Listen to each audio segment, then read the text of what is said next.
Hello বন্ধুরা, আলিউল cooking থেকে সবাইকে স্বাগতম। বাংলার ঐতিহ্যবাহী মিষ্টি ও পিঠার তালিকায় হৃদয়হরণ পিঠা একটি অত্যন্ত জনপ্রিয় মনকাড়া আইটেম। নামের মতো এই পিঠাটি সত্যিই হৃদয়হরণ করে। ভিডিওটি দেখে কমেন্ট করে জানাবেন। নতুন নতুন ভিডিও পেতে লাইক দিয়ে চ্যানেলটি সাবস্ক্রাইব করে বেল আইকনটি বাজিয়ে দেবেন। চলুন রেসিপিটি শুরু করা যাক। চুলায় একটা প্যান বসিয়ে দিয়ে দিলাম 1 কাপ জাল কলার লিকুইড দুধ, আর দিয়ে দিলাম 2টা এলাচ ফ্লেভারের জন্য, দিয়ে দিলাম কিছুটা নারকেল কোরানো। এখন ঢাকনা দিয়ে একটু বলক আসার জন্য অপেক্ষা করব। বলক চলে এসেছে। এ পর্যায়ে দিয়ে দিলাম 1 বাটি সুজি। এখন একটা হাতার সাহায্যে একটু নেড়েচেড়ে ঢাকনা দিয়ে 2 মিনিট জাল করে নেব।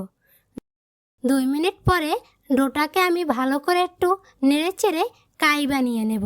কাইটা একটু শক্ত আকারে বানিয়ে নিতে হবে। এ পর্যায়ে চুলার থেকে নামিয়ে আমি মথে মথে একটা ডো তৈরি করে নেব। এখন আমি আরেকটু ভালো করে মথে রুটি বানানোর একটা লাচি করে নেব। এখন একটা লাচি নিয়ে আমি একটা মোটা আকারের রুটি তৈরি করে নেব।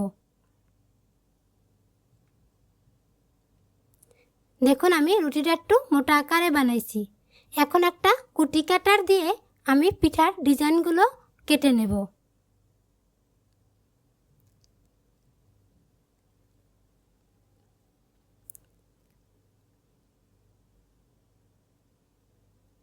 দেখুন আমি একটা পিঠা বানানো হয়ে গেছে। পিঠাটা দেখতে অনেক সুন্দর। আমি আরও একটা পিঠা বানিয়ে দেখিয়ে দিলাম। এখন একটা কাঁটা চামচের সাহায্যে আমি পিঠাটাকে একটু দাগ দিয়ে নেব ডিজাইন করার জন্য। আপনারা চাইলে এরকমও রাখতে পারেন।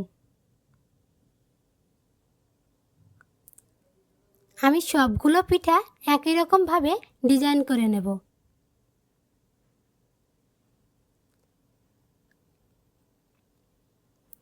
আমি এক এক করে সবগুলো পিঠা একইভাবে বানিয়ে নিলাম।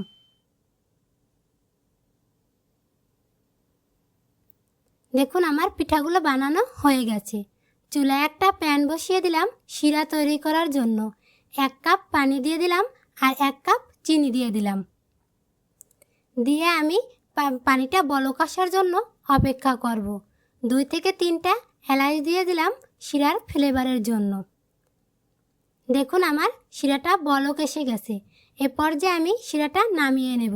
শিরাটা বেশি ঘন করা দরকার নেই, পাতলা শিরা করলেই হবে। চুলায় একটা কড়াইতে পর্যাপ্ত পরিমাণ তেল দিয়ে আমি পিঠাগুলো ভেজে নেব। আমি এক এক করে সবগুলো পিঠা তেলের ভিতর দিয়ে দেব। চুলার জালটা মিডিয়ামে রেখে পিঠাগুলো ভাজতে হবে। একটা হাতার সাহায্যে আমি পিঠাগুলো উল্টিয়ে দেব।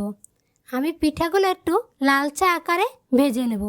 দেখুন আমার পিঠাগুলো লালচে আকার হয়ে গেছে।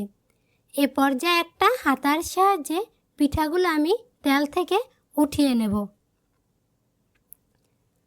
আমি উঠিয়ে শিরা ভিতর দিয়ে দেব। হয়তো শিরাটা গরম থাকবে, নয়তো পিঠাটা গরম থাকবে। যে কোনো একটা পিঠা গরম থাকলেই হবে।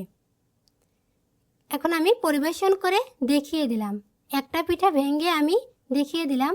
দেখুন কতটা সফট ও নরম হয়েছে। ধন্যবাদ।